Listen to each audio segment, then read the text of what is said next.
Video में आगे बढ़ने से पहले मैं तुम सबको एक चीज बताना चाहता हूँ कि इस चैनल की मेंबरशिप ऑन हो गई है। तो अगर तुम इस चैनल पे और भी ऐसे क्वालिटी कंटेंट चाहिए तो तुम इस चैनल की मेंबरशिप लेके इस चैनल को सपोर्ट कर सकते हो। और मेंबरशिप लेने के बाद और भी क्या क्या फायदे हैं वो तुम्हें वहाँ पे लिखा हुआ देखने को मिल जाएगा।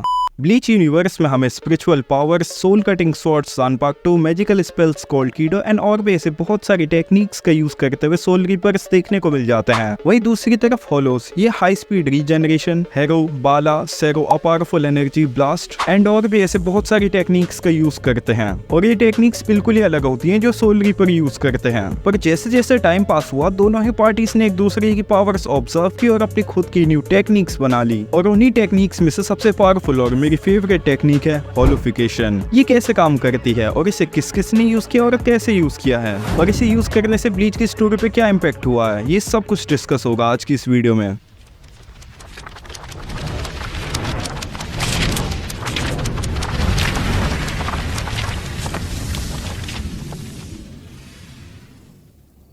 तो सबसे पहले बात करते हैं how does hollowfication work in Bleach. अगर मैं होलोफिकेशन को सिंपल वर्ड्स में बताऊं तो ये एक ऐसा प्रोसेस है जिसमें सोल्स और होलो दोनों को ही अपने बैरियर को तोड़ के ब्लेंड होना होता है। ये प्रोसेस बहुत ही खतरनाक भी साबित हो सकता है क्योंकि सोल और होलो दोनों को ही ब्लेंड करने के बाद ये कंफर्म नहीं है कि सोल ही कंट्रोल करेगी बॉडी को या होलो। ये हमने इचिको के साथ होते हुए देखा ही था कि कैसे वो बिजर्क हो गया था और यही वो रीजन है कि होलोफिकेशन को इतने कम लोग क्यों यूज करते हैं। दो महान साइंटिस्ट हिकिफुने और कुरोत्सुची ने कोशिश की थी कि कोई तरीका निकाल ले होलोफिकेशन को कंट्रोल करने का, लेकिन वो ऐसा कर नहीं पाए। होलोफिकेशन को यूज करने के 3 तरीके हैं, जिसमें से पहला तरीका जो आइजन ने यूज किया था उन 8 सोल रीपर्स पे जिन्हें हाइब्रिड बना दिया था। इस मेथड में सबसे पहले सोल रीपर को इन्फेक्ट करना होता है, जिसके बाद वो थिक व्हाइट लिक्विड वोमिट करता है जो कि उसके पूरे फेस पे फैल जाता है और होलो मास्क बना देता है। ये सारी चीजें जब हो रही होती हैं तो सोल रीपर को बहुत ही स्ट्रेस और पेन से सफर करना पड़ता है और जब ये प्रोसेस खत्म हो जाता है तो वो सोल रीपर एकदम अनस्टेबल और अग्रेसिव हाइब्रिड बन जाता है और ये बहुत ही अनसूटेबल मेथड है होलो बनाने का। दूसरा तरीका होलोफिकेशन यूज करने का वो भी आइजन ने इन्वेंट किया था और इस मेथड का नाम उसने व्हाइट रखा था। ये पूरा प्रोसेस हमें सीरीज में देखने को कहीं नहीं मिला, इसलिए इसकी कोई क्लिप्स नहीं है तो तुम एडजस्ट कर लेना। इस मेथड में आइजन ने बहुत सारे सोल रीपर्स का एसेंस लिया और एक होलो बनाया जिसका नाम व्हाइट रखा। ये आर्टिफिशियल होलो इसलिए बनाया था कि किसी भी सोल रीपर को बाइट करेगा तो वो होलो बन जाएगा। ये तो था आइजन का इंटेंशन कि वो इस होलो के साथ क्या करना चाहता था, लेकिन जो व्हाइट होलो था उसके कुछ अलग ही इरादे थे। वो एक क्विंसी गर्ल जिसका नाम मसाकी था, जी हाँ इचिको की मॉम, तो ये व्हाइट होलो मसाकी के साथ जाके फ्यूज हो गया जिसकी वजह से मसाकी की बॉडी अनस्टेबल हो गई। तो ये अनस्टेबल बॉडी को स्टेबल करने के लिए कैप्टन इशिन शिबा उर्फ इचिको के डैड ने अपनी सोल रीपर पावर्स मसाकी को दे दी और फिर मसाकी की बॉडी स्टेबल हो गई। ये सारा काम कीसुके उराहारा ने किया था और वो जो होलो था मसाकी के अंदर वही रीजन बना इचिको की होलो पावर्स का और इसीलिए इचिको को ग्रुप प्रोजेक्ट बोलते हैं। इन शॉर्ट बताओ तो इचिको की मॉम के साथ इनडायरेक्टली गैंग बैंग हुआ। तीसरा तरीका होलोफिकेशन यूज करने के लिए होग्योकू चाहिए। सॉरी अगर मैं होग्योकू को गलत प्रोनाउंस कर रहा हूँ। ये जो होग्योकू है ये सोल रीपर्स और होलोस की डिवाइडिंग लाइन को डिसॉल्व कर सकता है और इसी चीज का इस्तेमाल करके आइजन ने आर्मी बनाई थी पावरफुल अरंकार्स की वे कोमुंडो में। होग्योकू इतना ज्यादा पावरफुल है कि वो किसी भी अनस्टेबल होलोफाइड सोल रीपर को एक कंट्रोलेबल हाइब्रिड बना सकता है और यहाँ तक कि ये किसी भी सोल रीपर को एक पूरी होलो की फॉर्म दे सकता है जिसकी वजह से उसका सिर्फ फेस ही नहीं पूरी बॉडी ही चेंज हो जाएगी और उसे एक बहुत ही अजीब सा क्रीचर भी बना देगी जो कनामी तोसन के साथ हमने होते हुए देखा ही था। और मेरे हिसाब से तीसरे मेथड का क्रेडिट कीसुके उराहारा को जाना चाहिए क्योंकि उसने ही तो होग्योकू बनाया था। ये तो हो गया कि किस किस तरीके से होलोफिकेशन को यूज कर सकते हैं। अब बात करते हैं who has undergone hollowfication in Bleach and how.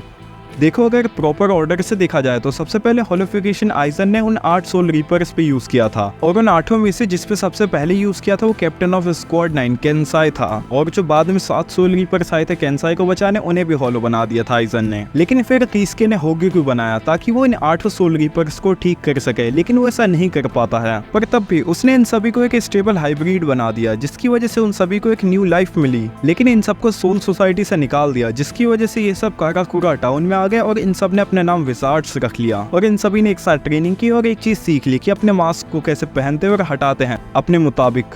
Protagonist Ichigo ये भी हॉलिफाइड हुआ था क्योंकि ये मसाकी और इशिन का बेटा है। इचिगो पहले इतनी ज्यादा पावर्स के साथ पैदा हुआ था अपने पेरेंट्स की वजह से, और बाद में चल के रुकिया ने उसकी सोल रीपर पावर्स भी अवेक कर दी थी, जिसकी वजह से वो बहुत ही पावरफुल बन गया था। इचिगो स्टार्टिंग में तो अपनी हॉलो पावर्स को बिल्कुल भी कंट्रोल नहीं कर पाता था, वो बिल्कुल ही बिजर्क हो जाता था, पर बाद में चल के विजार्ड्स के साथ ट्रेनिंग करने के बाद वो अपनी हॉलो पावर्स को कंट्रोल करना सीख गया। और 1000 ईयर ब्लड वॉर में तो इचिगो ने अपनी हॉलो पावर्स को इतना अच्छे से ब्लेंड कर दिया कि अब उसे हॉलो मास्क भी यूज नहीं करना पड़ता है। कनामी तोसन इस बंदे ने तो कुछ एक्सट्रीम होलोफिकेशन की पावर यूज की, जिसकी वजह से बिल्कुल ही अहंकार जैसा हो गया। इसकी होलो फॉर्म सबसे ज्यादा पावरफुल थी क्योंकि ये ट्रू होलो बन गया था, मतलब इसमें और होलो में कोई डिफरेंस नहीं बचा था।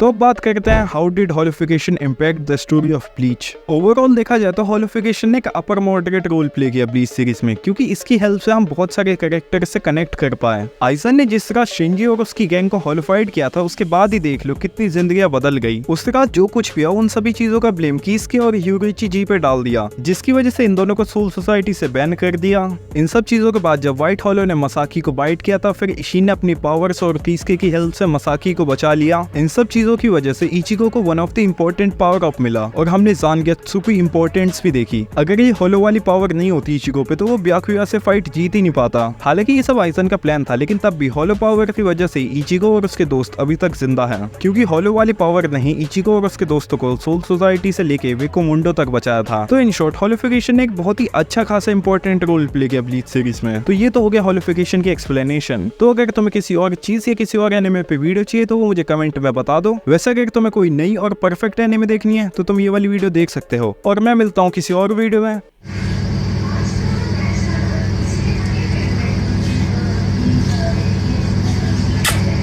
और हाँ, अगर तुम यहाँ तक वीडियो देख रहे हो तो प्लीज भाई जोजोस बिज़ार एडवेंचर देख लो।